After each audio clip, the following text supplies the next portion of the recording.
Hey, new people. So I wanted to create a very quick video on how you can get leaner while still getting stronger, while still improving your performance. A lot of players right now want to lose the excess body fat that they've got sitting around their stomach, maybe sitting around their legs, their glutes, their face.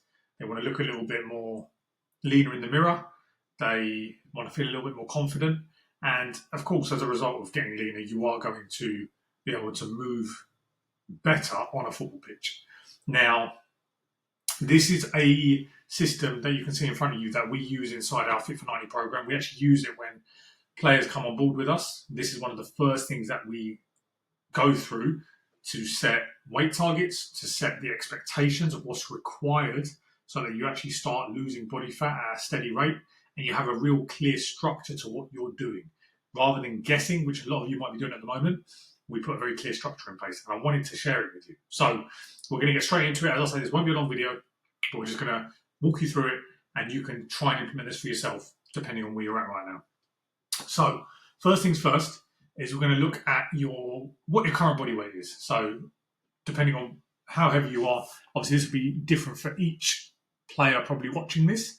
However, I'm just going to use an example and say, let's say we've got a player who is 90 kg, right? So you can see here we've got a 90 kg player. Now, we then need to look at where do we think our current body fat percentage level lies. Obviously, if you're a female player watching this, you're going to be looking at the photos on the right. If you're a male watching this, you're going to be looking at the photos on the left. We want to try and establish where do we fall right now? Where do we think we're falling? So let's say this 90 kilogram player is around between 25 and 30%, as you can see there. So he's carrying a little bit of excess body fat. He needs to get leaner so that he can actually start performing a little bit better and looking a bit better in the mirror, right? Because we all like to look good. So let's say he's sitting at 27%, okay? So his current body fat percentage is 27%, okay? Now let's say to that same player, where would you want to be? And you can ask yourself this question. You can ask yourself, this is maybe where I am. Where would I like to be where I would feel happy and comfortable within myself, but also feel like it would be a good point where I can perform really well? Every player is slightly different. Some players benefit from having a little bit more kind of holding on to a little bit more muscle and actually holding on to a little bit more weight. Some players are more towards kind of the leaner end of the spectrum. Every individual is different, but it's just trying to find that region that you fall in as an individual. And this is what we do with our players in the program. So let's say this 90 kg player, he wants to get to 15% body fat. So we're going to put 15 in there. And what happens is, as we enter 15, we then get our targets. We then see exactly where we need to be at the end of each week. These numbers here represent the weeks, as you can see, to be able to achieve that 15% body fat target. And you can see what that looks like in terms of weight. This weight here is in kilograms. So by tracking his weight on a weekly basis, we should see these steady drops. Now, this is where the expectations come in. This is what is required from you as an athlete and as a footballer to be able to achieve these numbers. And this is what we say to our guys in our program. Guys and girls, when they come into the program, we say, for you to achieve these numbers, there's two ways we can go about this, and this is how it's going to look. Option A is a 1% or a 1 kilogram drop per week, which is a very normal drop in weight per week. And the expectations for you to achieve that is highlighted in orange, as you can see here. So to be able to achieve this, you need to make sure you're hitting 10,000 steps every single day as a non-negotiable. You need to make sure you're weighing all your food portions so that you actually know how much you're putting into the body. Being in a calorie deficit to achieve this is vital. You will not be able to achieve this without being in a calorie deficit and making sure that deficit is big enough to be able to achieve these weight targets based on a 1 kg drop per week. We then need to pre-approve any meals out. We need to plan ahead for social events, meals out with your partner, birthday parties, weddings. You don't have to miss those things. It's really important that you take this on board. And we say it to players all the time. And the reason why I say it to my players is because I wouldn't miss those things. I've got lean through enjoying a lot of social events, a lot of parties, a lot of weddings. We've had nights out. And I've managed to enjoy all of those things and still get lean. So it's about planning ahead and pre-approving that. Something that a lot of our players do within the program is actually at the start of the week. I get them to send me where they're going to be out on that weekend coming. And they'll send me the menu of the restaurant, or they'll tell me what the situation is, what the social event is. And then we set a real clear structure on exactly how we're going to fuel ourselves for that day. Are we going to be training before the event?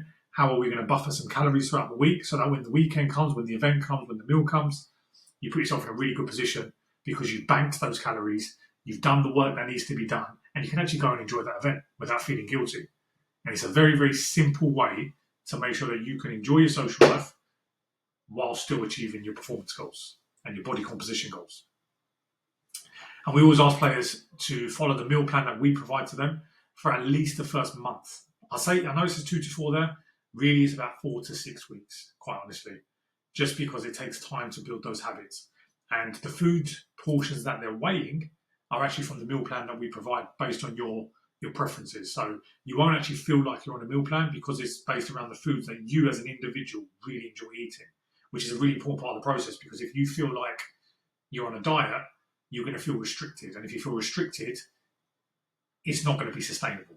So we build your nutrition around foods you really enjoy eating, and make sure we also include some treats in there so it doesn't feel like you're on a diet. And what we see with players then is they're a lot more sustainable with the nutrition, and they don't actually feel like they're on a diet. They're fueling themselves the right way. They're hitting the right numbers they need to be eating, both with their calories and their macros. And as a result, they drop body fat at a steady rate, as you can see in front of you. Now, that's based on a 1 kilogram drop per week. Now, some players will see this and say, that's a lot. That's really difficult. 10,000 steps a day isn't going to be possible. And if that's the case, it's more about the expectations of what you can expect if you can't hit those numbers. If you can't hit those numbers, you're probably going to be dropping at a much slower rate, which, again, there's no right or wrong. That's fine. But then you have to recognize that it's going to take twice the amount of time. So as you can see, for a 1 kg drop a week, a 1% drop a week, you can see to be able to achieve that number, to achieve that body fat percentage of 15%, we're looking at around 14 to 15 weeks, okay? If we then say, right, I actually want to go at a slower pace, a steady pace, no problem. But now we're looking at twice the amount of time. You're looking at around 30 weeks to achieve that. And to be able to do that, we're looking at only 8,000 steps a day. We're looking at having 1 free meal per week. So that could be on like a Saturday night. You might have a pizza or something a little bit off plan. And throughout the week, all we're really doing is tracking the protein and making sure we're tracking the calories. So it's a lot less of a commitment. There's still a level of commitment there, but it's less of a commitment than the 1 kg drop a week. However, we always recommend to players, if you really want to make progress fast, you should be doing what's highlighted in the orange. We only really drop back to the yellows and drop down to the yellows when life gets busy or there's kind of external factors that we maybe can't control, and it's going to be causing a lot of stress on the body, a lot of stress on the system, and then we might need to dial it back a little bit. So we always have that option to fall back on. There is a third option, which as athletes and as footballers, I don't always recommend it because it's quite an aggressive approach. And what you might find with this approach is you might lose a little bit of strength, a little bit of power. It depends on the time of season it is. Of course, if you're doing this in season, you probably don't want to be going for a 1.5 kg drop a week, which, as you can see, takes a lot less time, but it's a lot more of a commitment, as you can see. It's 15,000 steps a day.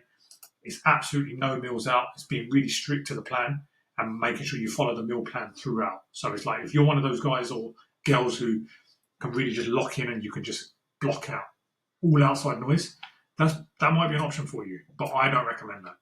We always like to go for the 1% drop. It's a little bit more sustainable. There's a little bit more wiggle room. And if you're really, really struggling, we can always fall back to the 0.5% drop. If you're looking to gain weight, we then have these expectations, as you can see here. So you can see that for a moderate gain, for kind of a 0.5 kg increase per week, what we need to be doing. There's going to be a slow building calories. And this is often what we do when the players get lean. I'm not going to go too in depth on the muscle gain for this video. That'll be a separate video. But when the players get lean, it's then time for us to build back up. And this is where this comes into play. And then we look at how quickly do we want to gain weight? How quickly do we want to start adding more lean muscle? And generally, as footballers, we don't want to do too much too soon because you end up putting on a lot of body fat. So we do kind of a moderate to recommended gain, 0.5 kg to 1 kg per month. which is what we look at. And gaining muscle takes time. That's one thing, as you can see. This is per week. Gaining muscle is per month. It takes time. But as I said, I'm not going to go too in depth on that. So as you can see from this, let's just go back to the 1% drop per week, 1 kg drop per week. If you're an athlete who's 90 kilograms and you want to go from looking like maybe this guy here to this guy here, this is your roadmap to do it. Yes, you need to be doing some resistance training in there. Yes, you need to be making sure you're ticking the boxes for your performance. So you're making sure you're training like an athlete in the gym. You're doing your plyometrics. You're training your strength, your power, your speed throughout the week. You're making sure you're taking care of your recovery. But from a nutrition standpoint, you will make very, very good progress and very fast progress by just focusing on these 4 things. If you're a player who's a little bit heavier, say you're 110, and you want to try and get to that 15% mark, your current body fat, say it's the same, it's maybe 30, say it's 30%. You're trying to get to that 15% mark, you can see the numbers you should be hitting per week.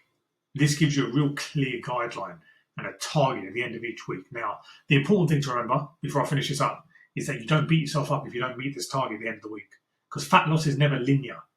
A lot of people think you start here and then fat loss, you just drop weight straight line down. Week on week on week, you're just dropping until you reach your target. No, it does not happen. It's never happened for anyone like that, including myself. Fat loss, if it was a graph, it looks like this, up and down, up and down. The key thing is the overall trajectory is downwards, okay? That's really important to remember. That's why we like to track on a weekly basis. We get our players submitting body composition photos. We look at the data, we look at the check-in form, we look at the training. And take a very holistic approach to it. Don't just look at the scale, because the scale fluctuates day to day. But over weeks and over the course of the week, you want to see these steady drops over time. And if you're not meeting these targets, if you're falling short of that 1 kg drop, you probably need to look at, okay, am I meeting these targets here? Because usually there's something wrong there. There's something not quite right. And that's with me as a coach. We'll have a chat. We'll come together. We'll kind of put our heads together and we'll say, right, something's not quite right. Let's tweak it. And then gets you back on track. But this gives you, as I say, a very clear structure and a very clear target on where you should be at the end of each week and what's required to get there. Hopefully, you guys take a lot from this very, very short video. If you're looking to get leaner, if you're looking to lose body fat, if you want to get a little bit fitter, if you feel like you're a little bit heavy on your feet, if you want to get a little bit faster, losing weight can be one of the quickest ways to get closer to those goals. If you've got any questions, as always, please ask. I'm a very open book. I'm trying to help as many players as I possibly can all around the world. And there is no such thing as a bad question. So please don't hesitate to ask me. Whatever platform I've sent you this on, feel free to ask me questions off the back of it. Have a good one.